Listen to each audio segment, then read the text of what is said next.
Welcome to Samba Samba. Enjoy the video.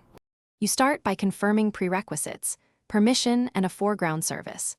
Request action manage overlay permission if not already granted. Explain why Android blocks overlays for security. Next, inflate a compact overlay layout XML and create a view to attach. Then, instantiate Window Manager and set layout params using type application overlay with flag not focusable so touch passes through where needed.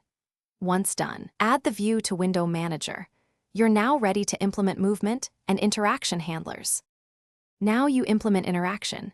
Attach an on-touch listener to the overlay view and capture action down to record initial positions. Compute deltas during action move, convert raw coordinates to layout params. X and Y, then call update view layout. This moves the window smoothly. Make sure to handle action up for click detection and long press properly. Add a simple velocity threshold or debounce to avoid false taps.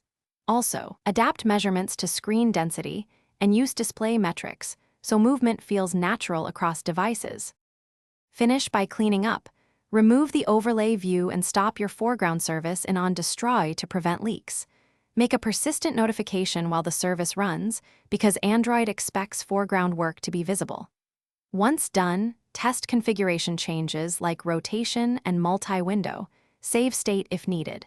If things go wrong, one key tip: recheck action manage, overlay permission, and inspect layout params values and logs.